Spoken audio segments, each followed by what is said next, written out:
They weren't killed because they were guilty. They were removed because they were unpredictable. The silent block. The night the city didn't hear the sirens arrived long after the city had decided to stay silent. Detective Ethan Cole stood in front of Block C, a 7-story concrete apartment building squeezed between an abandoned grocery store and a closed-down daycare. The kind of place people passed every day without looking up. The kind of place where lives existed quietly until they didn't. It was 2:47 a.m., cold air, no wind, no voices. That bothered him. Block C was never quiet. Someone always argued. Someone always smoked on the stairs. Someone always dropped something heavy at the worst possible hour. Silence here felt staged, rehearsed. Ethan adjusted his coat and entered the building. Apartment 314 smelled faintly of metal and cleaning chemicals. Too clean. Someone had wiped something down, not enough to erase evidence, just enough to delay questions. Daniel Mercer lay face down on the kitchen floor. One gunshot, back of the head, no hesitation marks, no mess. The kind of kill that wasn't emotional, professional. Daniel was 32, freelance financial analyst. No criminal record, no gang ties, no restraining orders, no angry exes. A man designed to be invisible, yet someone had decided he was worth killing. Ethan crouched beside the body. The phone was still in Daniel's hand. Screen cracked. Last call. Missed. Unknown number. Neighbors? Ethan asked without looking up. Officer Ramirez hesitated. They say they didn't hear anything. Ethan finally looked at him. A gunshot in a concrete hallway. Middle of the night. Ramirez swallowed. Yeah. Silence again. The laptop on the dining table was still on. No password screen, no panic shutdown, just a spreadsheet. Names, dates, transactions, and one column labeled simply X, no explanations. No notes, just symbols next to certain names. Ethan stared at it longer than he should have. This wasn't money laundering, it was selection. Daniel hadn't been stealing, he'd been sorting. When the medical examiner confirmed the obvious, time of death, between 2:10 and 2:20 a.m., entry wound precise, no exit, suppressor likely used. No neighbors heard a thing. That detail followed Ethan like a shadow. Someone fired a gun in a shared building, and the building chose not to respond. Down the hall, behind the door of apartment 316, a woman stood barefoot on cold tile. She had been awake. She had heard footsteps, slow, careful, not running, not rushing. Someone who knew exactly where they were going. She had pressed her eye to the peephole. She saw the man enter 314. She recognized him, not as a stranger, as someone she had seen before, twice, always watching, never speaking. She didn't call the police. She didn't scream. She locked the door and sat on the floor, hands shaking, knowing one simple truth. Daniel Mercer wasn't the target. He was the warning. Outside, as dawn began to stretch thin light across the city, Ethan Cole looked back at Block C. 7 floors, dozens of residents, one dead man, 0 witnesses, and a list that wasn't finished. The woman behind 316. Her name was Clara Henson, and she had learned a long time ago that survival often meant staying invisible. Apartment 316 had been her refuge for almost 3 years. Same routine, same hours, same silence. She paid rent on time, spoke to no one, and avoided eye contact in the stairwell. In a building like Block C, that made her forgettable. That night, forgettable wasn't enough. Clara had been awake when the footsteps came. Not hurried, not drunk. Measured. She recognized that kind of walk. She had seen it before, outside grocery stores, across parking lots, reflected briefly in dark windows. The walk of someone who already knew the outcome. When the man stopped at 314, her heart slowed instead of racing. That scared her more than panic ever could. Detective Ethan Cole returned to the precinct just before sunrise. He hadn't slept. He didn't plan to. Daniel Mercer's digital life was cleaner than it should have been. Emails deleted with precision.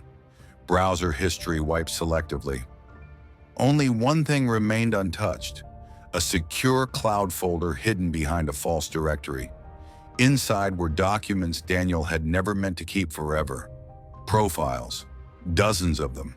People with no criminal records, no public scandals, ordinary names, ordinary lives. Yet each profile ended the same way: a short evaluation, a probability score, and that same letter. Ethan leaned back in his chair. Daniel Mercer hadn't been analyzing finances. He had been predicting people. By mid-morning, Ethan was back at Block C. This time he didn't start with the dead. He started with the living. Most doors stayed closed. Some opened just enough to show fear. No one wanted to be the first to talk. That was expected. Apartment 316 opened after the third knock. Clara stood there, pale, eyes red, hands gripping the doorframe, as if it might disappear. "Detective Cole," he said gently, "I just want to ask a few questions." She hesitated, then nodded. Inside, the apartment was immaculate. No photographs, no decorations, no personality, a place designed to leave no trace. "You were awake last night," Ethan said. Clara's fingers twitched. "Yes. Did you hear anything?" She swallowed. "Footsteps. Anything else?" She shook her head, then paused. "He wasn't angry," she said quietly. Ethan looked up. "Who?" "The man who went into 314. Silence stretched between them. "You saw him," Ethan said. "Yes. Had you seen him before?" Clara's eyes moved to the window. "More than once." That was enough. Ethan felt the case shift, the subtle click of something locking into place. Clara had lived under a different name once, a different city, a different life. She had testified in a federal fraud case years ago, quietly, anonymously, the kind of cooperation that made enemies without faces. She thought she had disappeared, but someone had found her, and Daniel Mercer had known exactly where to look. That evening, as Ethan prepared a request for witness protection, a new report crossed his desk. Another body, different part of the city, same execution-style gunshot, same silence. And in the victim's apartment, a laptop left open, a spreadsheet, with one more name crossed off. Clara sat alone in her apartment as night fell again over Block C. She packed a single bag. She didn't finish. There was a knock at the door. Not loud, not rushed. 3 soft taps. Careful, familiar. The man who chose the knock came again. 3 taps, same rhythm, same patience. Clara didn't move. She stood in the kitchen, one hand gripping the counter, the other resting on the zipper of her half-packed bag. Her mind ran through options she already knew wouldn't save her. Windows were too high, fire escape too loud, phone too far. The knock wasn't a request, it was confirmation. Then the door unlocked, not forced, not broken, opened. The man stepped inside and closed it behind him gently, as if he respected the space. "Clara Henson," he said calmly. "Or should I say, Evelyn Brooks." Her knees weakened, but she stayed standing. "You took too long to leave," he continued. That usually lowers survival probability. He removed his gloves slowly, placing them on the table. No rush, no tension. His movements were economical, practiced. "Who are you?" she asked. He considered the question. "Someone who verifies outcomes." Detective Ethan Cole was already on his way back to Block C when the call came in. Dispatch didn't need to explain much. Apartment 316, unresponsive witness. Door closed. Ethan felt the same cold certainty he'd felt the night Daniel Mercer died. Too quiet. The man spoke while moving through Clara's apartment, scanning it like a checklist. "You testified against people who lost over $80 million when," he said. "They didn't forget you.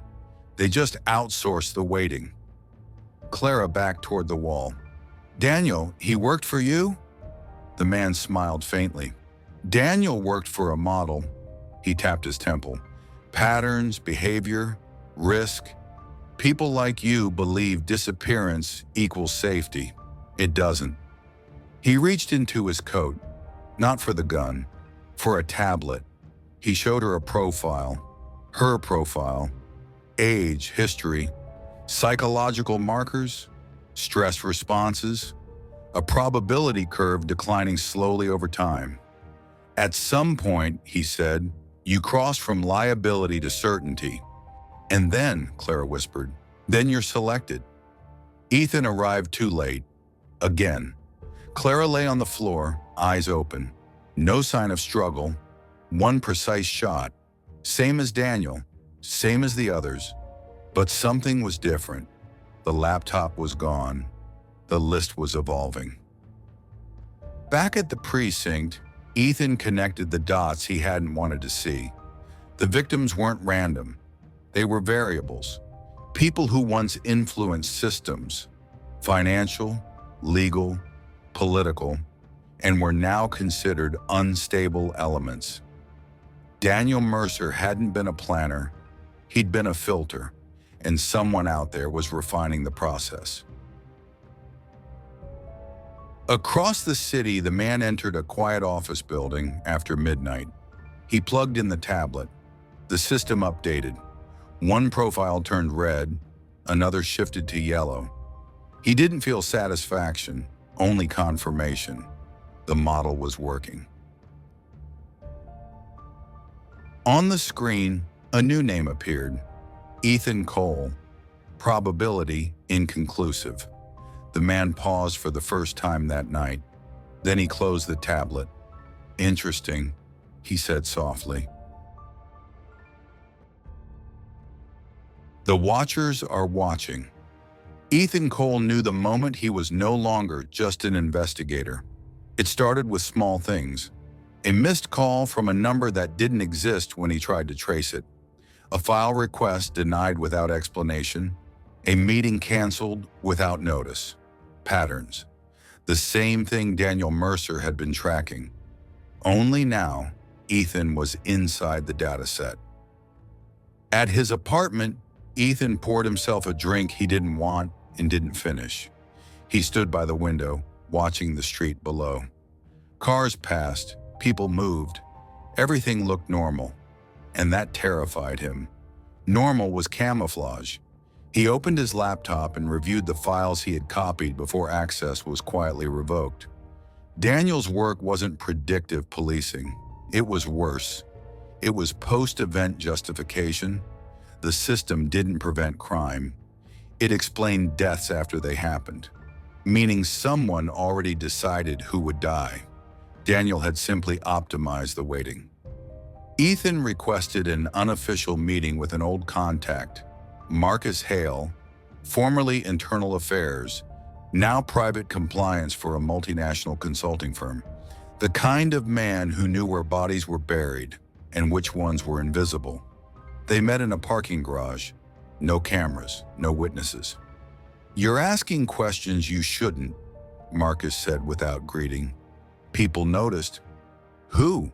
Ethan asked. Marcus looked around. "That's the point.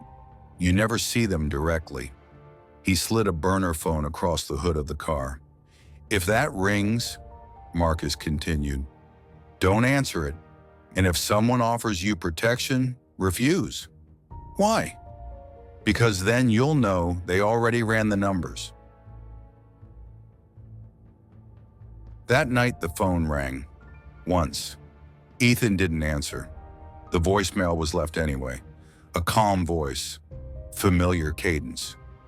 "Detective Cole, your curiosity has exceeded its usefulness." The call ended. No threats, no demands. Just a statement of fact. Across the city, the man reviewed Ethan's profile again.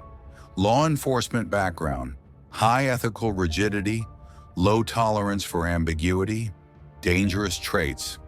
Ethan wasn't supposed to get this far. He flagged the profile, not red, orange, a warning state. The next body appeared 48 hours later. A city council aide, no criminal history, one sealed settlement, buried accusations, quiet payouts, execution style, no witnesses. The model updated again. The city didn't react. That was the most disturbing part. No outrage, no headlines, just a brief mention on page 6. Silence had become infrastructure. Ethan went off the record. He stopped filing reports, stopped requesting warrants. He worked alone, sleeping in his office, mapping connections by hand. Every victim had once disrupted a system, finance, law, policy, and later disappeared into obscurity. Until now. This wasn't revenge. It was maintenance. The man entered his apartment before dawn. Ethan felt it before he saw him. The smell of cold air, the absence of sound. "You should have answered," the man said calmly. Ethan didn't turn around. "So should you." A pause. "You're not scheduled," the man admitted. "Yet," Ethan replied. Silence stretched. "You don't kill investigators," Ethan said. "Too visible." The man smiled slightly. "Visibility is adjustable." He placed a file on the table. Inside were photographs, Ethan's routines, his apartment, his father's nursing home, probability curves. "You can walk away," the man said. "Live, forget. And if I don't, then the model will adapt." Ethan looked at the man for the first time. Not a monster, not a psychopath, just a technician. That was worse. When the man left, the apartment looked untouched. But Ethan understood something now. The system wasn't hunting criminals. It was removing uncertainty, and he had become unpredictable. Margin of error. Ethan Cole didn't sleep that night. He didn't pace. He didn't panic. He sat at his desk and did the one thing the system hadn't predicted. He slowed down. The model thrived on urgency, fear-driven decisions, rushed escapes, emotional reactions. That's what Daniel Mercer had taught it. Humans collapsed under pressure. Patterns emerged. So Ethan removed the pressure. He turned off his phone, disconnected the office cameras, stopped reacting. And for the first time since this began, the system received no new data from him. At dawn, Ethan drove to a place no algorithm would prioritize. A public records warehouse, no digital access, no live feeds, no predictive value, just dust, paper, and forgotten files. That's where the model failed, because the system was built on what people became, not who they were before. The first anomaly appeared at 11:23 a.m. The man, the technician, stared at the tablet longer than usual. Ethan Cole's profile wasn't updating. No location drift, no emotional indicators, no behavioral noise. Flatline. That shouldn't happen. People always leak something. "This isn't avoidance," the man muttered. "This is subtraction." He marked Ethan's status, unresolved. The system didn't like unresolved variables. Ethan found it in a box labeled municipal contracts, deferred, a series of shell companies, consultancy firms, risk assessment groups that rotated names every 5 years, all legally clean, all feeding anonymized optimization reports to city agencies, banks, and insurers. The same firms appeared again and again, quietly advising who was high risk, not criminals, disruptors, whistleblowers, uncooperative analysts, unpredictable officials, people who didn't break laws, they broke forecasts. And when forecasts failed, markets panicked. So the system corrected reality. At Schwakelwander that evening, the technician received a priority update. A death had occurred. Execution style, suppressed weapon. Clean scene. The system accepted it immediately. Green status. But something was wrong. The name wasn't on the list. The man froze. "No," he said quietly. He checked again. The victim had never been evaluated. No profile, no probability curve, no approval. This wasn't maintenance. This was interference. Ethan stood over the body in a cheap motel room across the river. The dead man wasn't innocent, but he wasn't selected either. He was a broker, one of the intermediaries who fed names into the system without knowing how they were used. Ethan hadn't killed him, but he had forced the system to reveal a dependency. Someone else was panicking, and panic meant mistakes. The technician entered the motel room minutes later, gun drawn, eyes sharp. "You changed the input," he said. Ethan didn't turn around. "You rely on certainty. I rely on doubt. You're destabilizing the model." "That's the point." Silence thickened the air. "For years," Ethan continued, "you've been killing people quietly so no one would ask why outcomes improved. But now someone above you got nervous." The technician's jaw tightened. "You don't understand what happens without the system." "Then explain it," Ethan said. The man hesitated. That hesitation was the crack. "There are investors," the technician admitted finally. "Governments, corporations, pension funds. They don't tolerate volatility." "So you murder it," Ethan replied. "We remove it." The man raised the gun, then lowered it. "You weren't supposed to survive this long.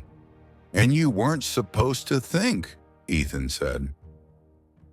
Somewhere in the city, alarms began to ring. Not sirens, financial alerts, automated freezes, risk thresholds breached. The system was correcting itself too aggressively, too visibly, and for the first time, people noticed. The technician stepped back. "You've crossed into red territory," he said. Ethan met his eyes. "So have you." When silence breaks, the city felt it before it understood it. Traffic systems froze for 30 seconds longer than allowed. Bank transfers stalled without explanation. Emergency calls rerouted twice before connecting. Small delays. But systems hated delay. Delay meant uncertainty, and uncertainty was what the model was built to erase. At 3:12 a.m., the correction protocol activated. Not assassinations, not warnings, exposure. Names leaked into encrypted forms. Financial advisories quietly withdrawn. Background risk flags pushed into systems that weren't supposed to talk to each other. People began to lose jobs overnight. Accounts flagged, travel permissions delayed, insurance canceled. The system had stopped removing variables. It was isolating them. Ethan watched it unfold from a borrowed office downtown. walls covered in paper maps and timelines. He wasn't surprised. When killing becomes visible, he said, you switch to containment. The technician sat across from him, silent, staring at the tablet like it had betrayed him. This isn't authorized, the man muttered. But it's logical, Ethan replied, and logic doesn't ask permission. The technician finally looked up. You don't know what happens if this collapses? Ethan stepped closer. Then tell me. Once the man exhaled slowly. There was a crash, he said, years ago. A chain reaction no one predicted. Pensions evaporated. Cities went bankrupt. People died quietly. Hospitals, shelters, heat outages. He swallowed. The conclusion was simple. Instability kills more people than violence. So the question changed. Not how to stop crime, but how to reduce variance. So you let an algorithm decide who was excess risk, Ethan said. Not decide, the man corrected. Recommend. And when recommendations weren't followed? Silence. That was my job, the man said. The technician's phone vibrated once, then again. Orders were coming fast now. He didn't answer. If I stop this way, Shornies, he said slowly, they replace me. With someone worse, Ethan replied. Yes.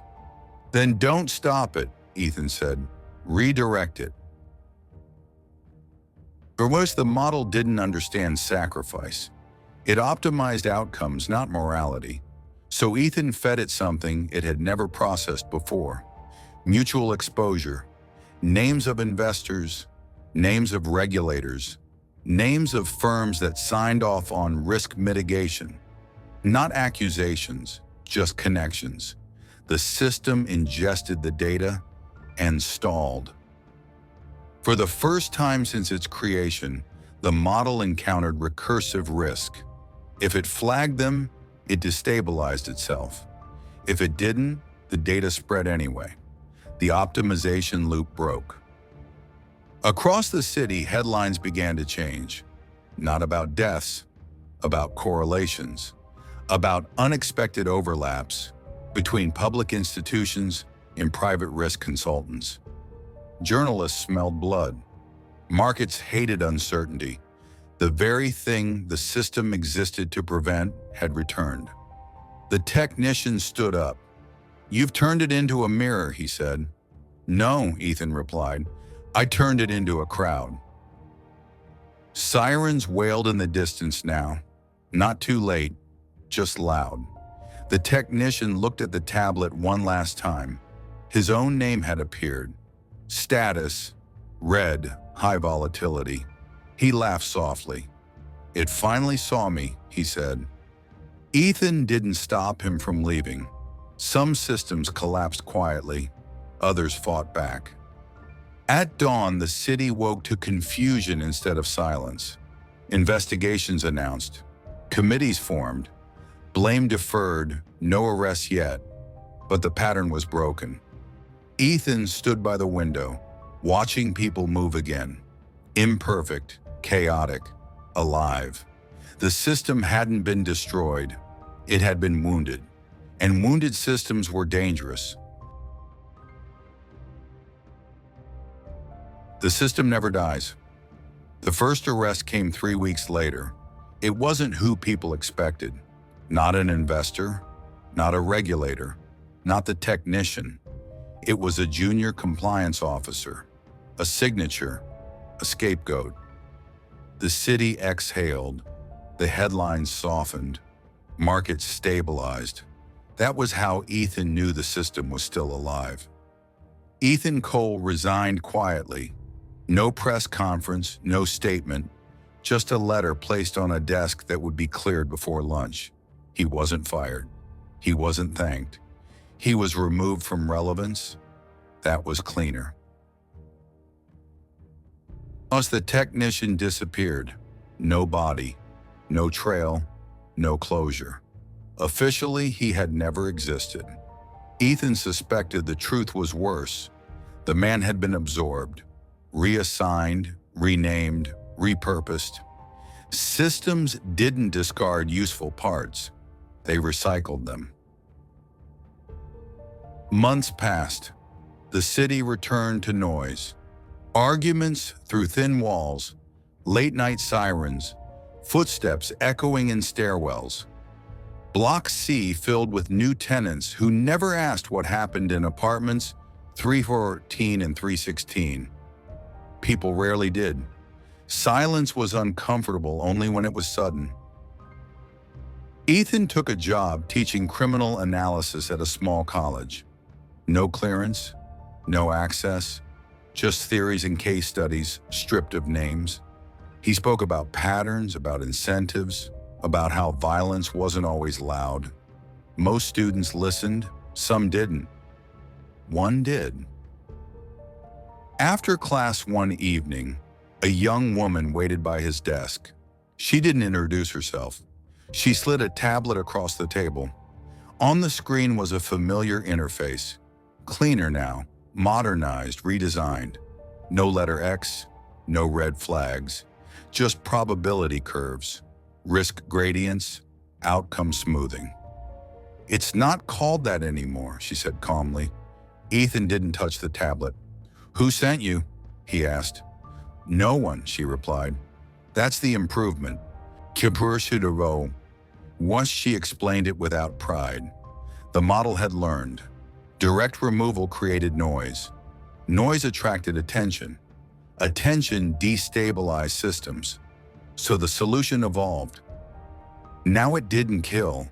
It redirected lives. Career stalls. Missed opportunities. Denied platforms. Quiet isolation. People didn't disappear. They just stopped mattering. "You taught us something," she said. "Predictable resistance is still resistance." "And unpredictable?" Ethan asked. She smiled slightly. "We don't eliminate it anymore. We outgrow it." Ethan finally looked at the tablet. The city pulsed beneath the data. Alive, managed, optimized. "What happens if it's wrong?" he asked. She tilted her head. "It usually isn't. And when it is?" A pause. "Then history corrects the record," she said. After she left, Ethan sat alone in the empty classroom. He thought of Daniel Mercer, of Clara Henson, of names that never made headlines. He realized the truth too late to stop it. The system had never been about control. It was about permission, and people had given it freely, every time they chose comfort over uncertainty. That night in Block C, a light flickered on in apartment 314. A new tenant, a new life, a new variable. Somewhere, a model adjusted slightly. No alarms, no sirens, just silence, doing its job.